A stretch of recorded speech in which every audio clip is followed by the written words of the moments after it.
Hyrox is a World Series fitness race. It's 8 1-kilometre runs and it's split up between 8 different fitness stations. In this video I'm going to run through how I felt during each station, let you know how I prepared for it and what's coming up next for me as well. So coming into this race, I'd only really been training in like a Hyrox style for maybe 6 months or so. I sort of run a class that's Hyrox based. Sometimes I do it, sometimes I just coach it. I do a little bit of strength training and try and run 2, maybe 3 times per week. This is all something that I'm gonna have to reflect on once I've watched the footage and looking at my time and what I want to achieve. One of the first things that I saw was someone running, going to a bin and throwing up in the bin. And that kind of set the tone for me, and seeing someone throwing up straight away was a bit daunting, and that's not how I wanted to, experience it. I wanted to go in and enjoy it. So I had a time in mind of about 1:30, 1:25. It was a kind of a bit of a guess, really, because I saw the average was 1:30, and you'll see what time I got later in the video. But you get penned in. I think there was about 15, maybe 20. I can't remember how many people are in the start time with you, but it counts down. Those guys absolutely left me in the dust. I was speaking to a couple of them just before we set off, and some of them had done 3 or 4 Hyrox before. I'm definitely 100% not trying to keep up with these guys if they've done one before and they know what to expect and they're chasing down another time. Starting off dead steady, I just don't want my heart rate to like shoot up, so I'm just thinking I can hold a 2-minute pace and I know I can go and run after it, so I'm thinking that's it, get the skier done in 4 minutes, 4:10, get out of the rock zone and start that next run. So I was just going dead steady. It felt like I was going for ages and ages, but I was just thinking, look at that 2-minute pace and just hold it and not think too much about who's around me. There's a few people that came down to watch, which is massively appreciated, and going around the course, I can't imagine what it's like being on your own and not having anyone there to cheer you on, but I bet it's so much harder. But every time you go around, because we did 3 laps essentially, it was like 2.8 laps. Was it 3? No, 2.8 laps.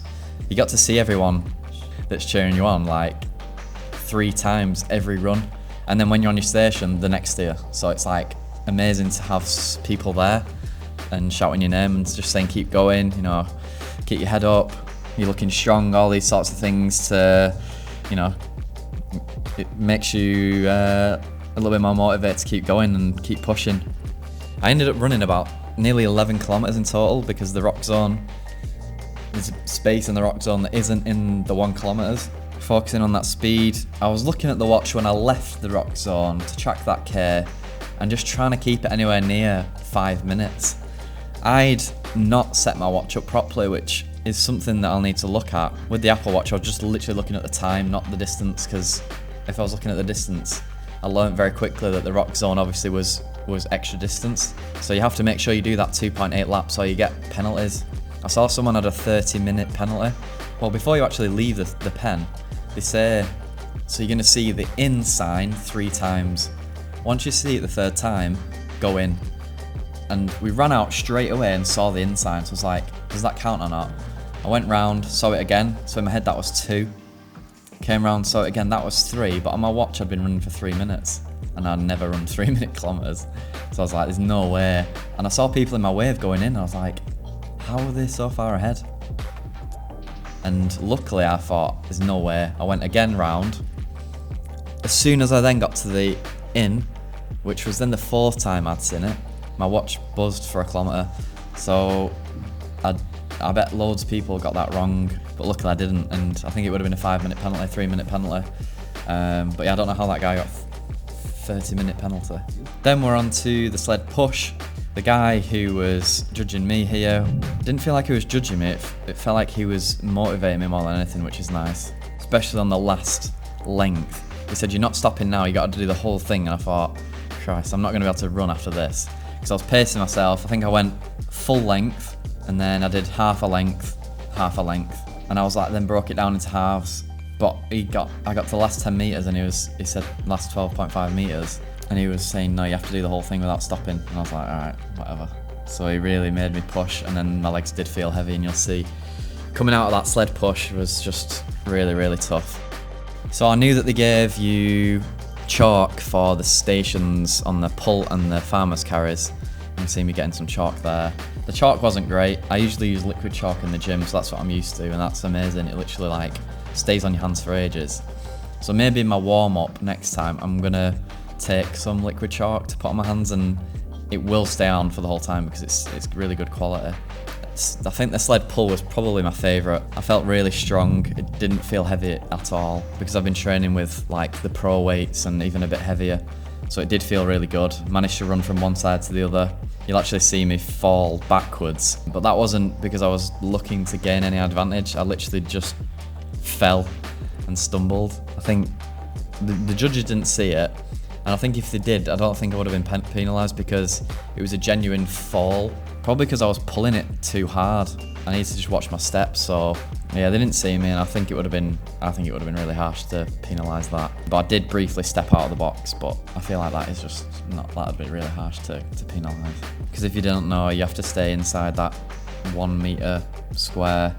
If you do step out, you are supposed to get a 5 metre penalty or a few minute penalty. After that next run, so that's now run, ski, run,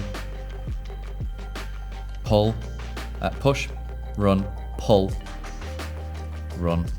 I'm on the burpees next anyway. It's 80 metres. It's literally one stretch, turn around a little corner, and another stretch. So it's obviously 40 metres one way, 40 metres the other.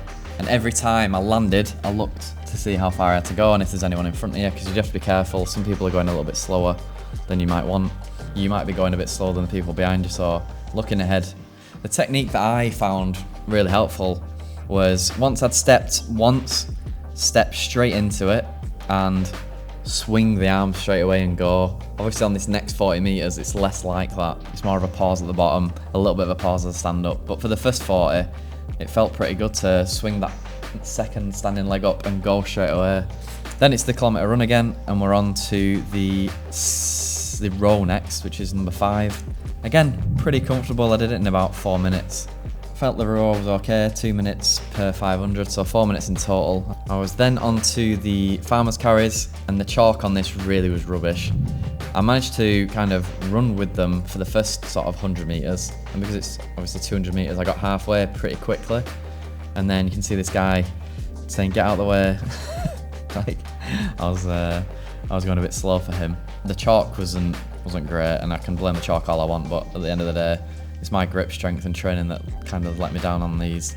But I think I did it pretty fast in the end, because my first half was so fast. Did about 20 metres, dropped it again, and I thought, I'm just going to go for it now. And I put my head down and I just didn't let go and kept moving my legs. And I managed to get the whole rest of the way, which might have been another 90 metres or so. The run after that felt so hard. The lunges then felt pretty good.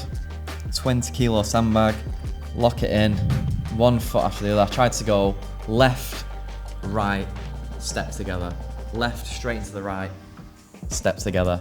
So yeah, I felt okay at this point. It was just a fatigue from the running and everything else that had accumulated, which is obviously why the Hyrox is so hard.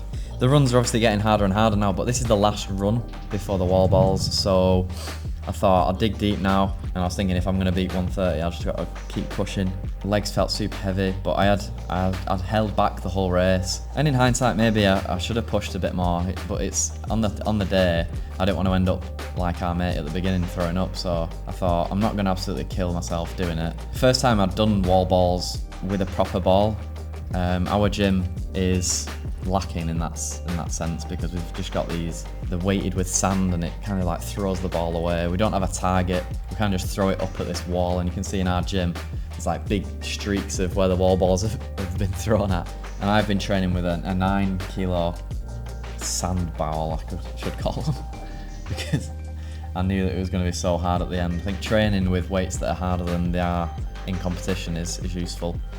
She was saying you're not even sweating, keep pushing, which to me wasn't motivational. I felt like I was dead at this point. If you're watching, Judge, thanks for counting for me, but telling me I'm not sweating didn't feel great, because I was just gassed at this point. I've got a bit of a thing with depth on some of these ones. My depth is, well, excellent. Some of these to my left are a little bit sus, I would say, but it's down to the judges at the end of the day. If you get a judge that's harsh, it's absolutely nothing to do with me anyways. He was flying, I was dying. Judges have nothing really to go off other than making sure people get a semi-decent quality rep. Counting in tens down is super good for your motivation, rather than counting 1, 2, 3, 4 like upwards. That's so far away 100. But if you go 10, 9, 8, 7, 6, for every single set of 10, it's just much better for your motivation to go and finish. And once I'm onto the last 10, you just gotta push. I think I might have done the last 15 in a row, something like that, which I'm not gonna die at this point. The last couple of reps, you throw it, she shouts, you're done. And then it's just whatever you've got in the legs, just jog through to the line, make sure you don't get any ball landed on your head. Get out everyone's way. A little flex, they shout your name out, act like you're not dead, look at your time, fist bump to the dude, and then collapse. Little glance up at the time on the board, it comes through pretty quickly. You can see everyone who's finished. And that was my Hyrox experience in Manchester, which honestly was one of the best days of training I've ever had. And it's kind of like, I know I'm lying on the floor at the end there, but I know in myself I can do better than that. So I was pleased, to be fair, overall. I was happy that my calf didn't get in the way, because when I was warming up I could feel it going, and I am still getting treated for it with massages and strengthening the calf as well. That's just me, that was my experience. I super enjoyed it, it was really well run. So yeah, looking forward into the future, once reflecting on this footage and how I felt about each station and looking at my times, definitely more zone 2 training, because that's something that I've neglected massively. Essentially build that base level of cardiovascular fitness and improving your left-sided ventricle to improve overall blood flow and the ability of the heart to pump blood through to oxygenated blood to the body is super important.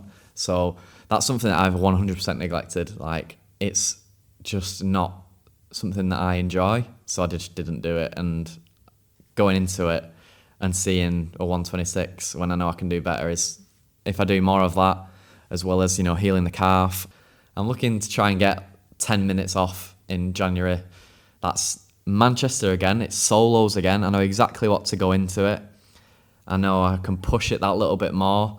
I'll have the whole winter, not the whole winter, I'll have a lot of time to train.